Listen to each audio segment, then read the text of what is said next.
بسم اللہ الرحمن الرحیم۔ السلام علیکم دوستو، دماغ ایک ایسا آرگن ہے جو ہمارے پورے جسم کو کنٹرول کرتا ہے۔ ہم جو کچھ کرتے ہیں یا ایون سوچتے ہیں یہ دماغ کی وجہ سے ہی ممکن ہوتا ہے۔ برین جو انسانی جسم کا ہی نہیں بلکہ اس کائنات کا سب سے بڑا کمپلیکیٹڈ پیچیدہ حصہ ہے۔ سائنسدانوں کے مطابق آج ہم کائنات میں پھیلے لاکھوں کروڑوں ستاروں کے بارے میں تو بہت کچھ جان چکے ہیں، البتہ ہمارے اپنے جسم کے اندر ہی موجود ایک اہم حصہ آج بھی ہمارے لیے پر اسرار ہے۔ انسانی دماغ کتنا طاقتور ہے؟ کیا انسانی دماغ اور ایک کمپیوٹر کا موازنہ ہو سکتا ہے؟ دونوں میں سب سے زیادہ طاقتور کون ہے؟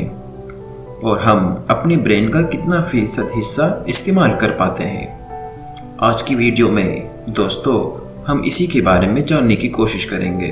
جیسے ہم پہلے ہی بتا چکے ہیں کہ جسم کو کنٹرول کرنے کے لیے جو سب سے اہم آرگن ہمارے جسم میں پایا جاتا ہے وہ برین ہے۔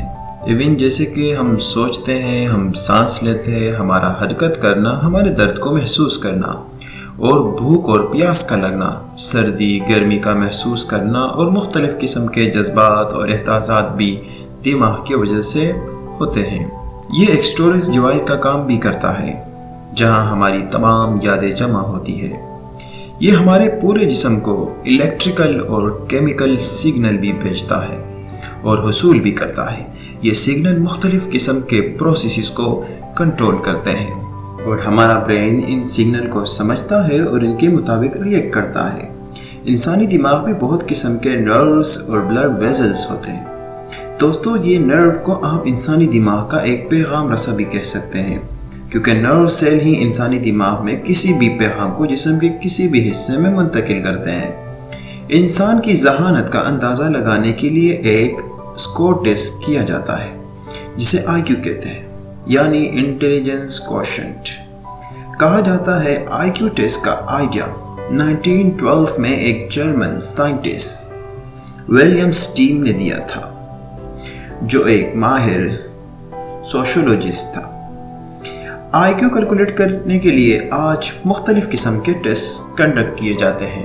کیا آپ جانتے ہیں کہ انسانی دماغ میں پائے جانے والے نروز کی تعداد 100 بلین ہے؟ یعنی جتنے ستارے ایک ملکی وے گلیکسی میں پائے جاتے ہیں اتنی ہی تعداد میں نیورونز ہمارے اس چھوٹے سے 3 پاؤنڈ کے دماغ میں پائے جاتے ہیں، جو یقیناً حیران کن ہے۔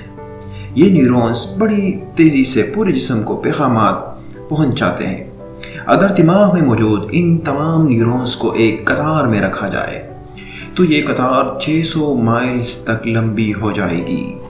یعنی نیورونز کی وجہ سے ہمارے دماغ کی انفارمیشن پروسیس کرنے کی صلاحیت، سپیڈ بعض ماہرین کے مطابق جو بتائی جاتی ہے وہ 60 بائٹ پر سیکنڈ ہے۔ سائنسدانوں کے مطابق انسانی دماغ 60 سے 70 سال کی عمر تک 1 لاکھ گیگا بائٹ انفارمیشن اکٹھی کر سکتا ہے۔ ایک سیکنڈ میں اس میں 1 لاکھ کیمیکل ریئیکشنز ہوا کرتے ہیں۔ اگر دماغ میں موجود تمام بلڈ ویزلز نکالے جائیں اور پھر ان کو ایک قطار کی شکل میں پھیلایا جائے تو یہ 1 لاکھ میل تک دور چلے جائیں گے۔ دوستو، دماغ ہمارے جسم کا 20% خون استعمال کرتا ہے اور ہمارے دماغ کا 60% حصہ جو کہ فیٹس یعنی چربی پر مشتمل ہوتا ہے اور باقی 40% حصہ واٹر پروٹین پر مشتمل پایا جاتا ہے۔ دوستو، جیسے کہ آپ جانتے ہیں کہ ایک اور دلچسپ بات ہے برین کے بارے میں کہ 40 سال کی عمر تک ہمارے دماغ کی نشوونما جاری رہتی ہے۔ دماغ کا اگلا حصہ تو بچپن میں ہی مکمل ہو جاتا ہے، البتہ عمر کے ساتھ ساتھ اس میں کچھ تبدیلیاں واقع پذیر ہوتی رہتی ہیں۔ سائنسدانوں کے مطابق 2 سال کی عمر میں ہمارا دماغ سب سے زیادہ سیل پائے جاتے ہیں، اس لیے اس عمر میں ہمیں نئی چیزیں سیکھنے میں آسانی ہوتی ہے اور لیٹ 20 کے بعد ہمیں لوگوں کی چیزیں یاد رکھنے میں کچھ مشکل پیش آتی ہے، اور 35 سال کی عمر میں اکثر لوگوں کے نام بھی یاد نہیں رہتے، اور 70 سال کی عمر کے بعد تو چھوٹی چھوٹی چیزیں بھی یاد رکھنے میں مشکلات پیش آتی ہے۔ آئیے ہم کمپیوٹر اور برین کا موازنہ کراتے ہیں کہ ان دونوں میں کون زیادہ صلاحیت کا حامل ہے۔ اس میں کچھ شک نہیں کہ کمپیوٹر بذات خود انسانی دماغ کا ہی ایجاد ہے، ایک شاہکار ہے۔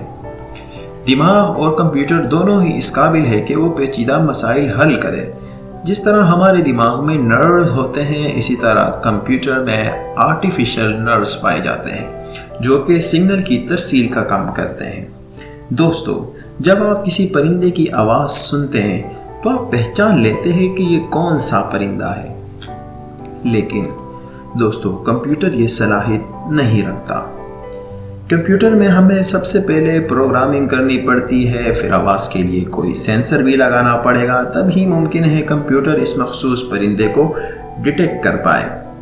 یوں ہی سمجھ لے کہ انسانی دماغ ایک بلٹ اینڈ سسٹم جو قدرتی طور پر اس میں پایا جاتا ہے، جس سے دماغ نئی چیزوں کو بآسانی یاد کر لیتا ہے، جسے کامن سینس بھی کہتے ہیں۔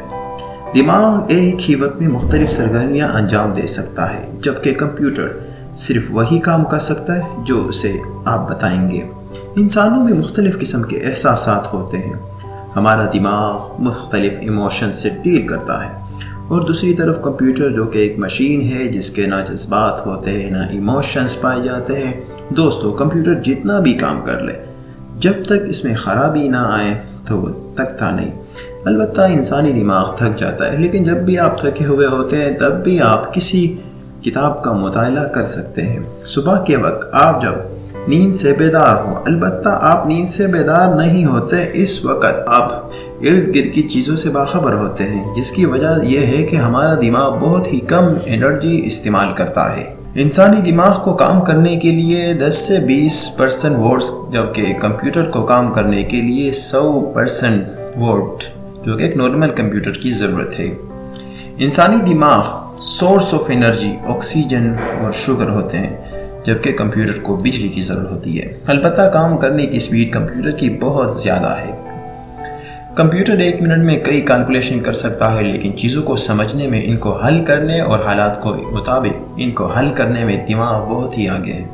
دوستو، محض ایک وائرس پورے کمپیوٹر کا پورا ڈیٹا ڈیلیٹ کر سکتا ہے، جبکہ انسانی دماغ بھی کئی طرح کے امراض سے متاثر ہو سکتا ہے، جو کہ اس کی میموری کو ختم بھی کر سکتا ہے۔ ایک اندازے کے مطابق انسانی دماغ 25 lakh gigabyte storage capacity رکھتا ہے، جبکہ دنیا کا سب سے بہترین کمپیوٹر سپر کمپیوٹر، جس کی سٹوریج کیپیسٹی 1,60,000 گیگا بائٹ ہے۔ تصوراتی طور پر انسانی دماغ کو ایک بلب سے جوڑا جائے تو دماغ اتنی انرجی موجود ہے کہ ایک 10 سے 20 واٹ کی لائٹ کو بآسانی روشن کر سکے۔ آپ نے یہ بھی سنا ہوگا کہ انسانی دماغ 10% حصہ ہی ایکٹیو ہوتا ہے، اور اگر انسانی دماغ کا 100% ایکٹیو ہو جائے تو انسان کائنات کے کئی بڑے بڑے رازوں کو بھی بآسانی جان سکے گا۔ ایک امریکی ریسرچ کے مطابق 65% امریکی اس بات کو سچ مانتے ہیں کہ دماغ کا 90% حصہ نان ایکٹیو ہے۔ البتہ سائنسدانوں کے مطابق نیشنل سلیکشن کے ذریعے ایسا ممکن ہی نہیں ہے۔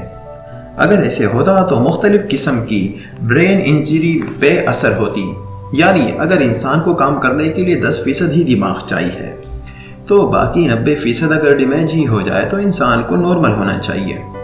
1987 میں ایک تحقیق سے یہ بات ثابت ہوتی ہے کہ پچھلے 100 سال میں انسانوں کی IQ لیول میں 25 سے 5% تک اضافہ ہوا ہے۔ دوستو، آئنسٹائن جو کہ آج تک بہت ہی بڑے جینیس انسان مانا جاتا ہے، ان کا IQ لیول 160 to 180 کے درمیان پایا جاتا تھا۔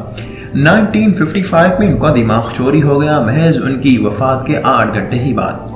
ان کا دماغ ایک ڈاکٹر نے چوری کر لیا، اس کے بعد اس نے اس کے کئی حصے کر کے دوسرے ڈاکٹر کو بھیجے، بعد ازاں اس ڈاکٹر کو سزا بھی سنائی گئی۔ آئنسٹائن کے دماغ پر کئی ریسرچ سے یہ بات سامنے آتی ہے کہ ان کے دماغ میں سیلز کی تعداد عام انسان کے مقابلے میں بہت زیادہ تھی۔ دماغ کے پچھلے سائڈ پر ایک حصہ زیادہ تھا جو عام انسانوں میں نہیں پایا جاتا، لیکن پھر بھی ان کے دماغ کا وزن عام انسان سے کم تھا، صرف 2.7 پاؤنڈ تھا۔ آج کل ان کا دماغ امریکہ کی ایک میوزیم میں رکھا گیا ہے۔ 1946 میں امریکہ میں پیدا ہونے والی ایک کالم نگار جو آج کل کی سب سے زیادہ ذہین خاتون مانا جاتا ہے۔ ان کا IQ لیول 228 تھا۔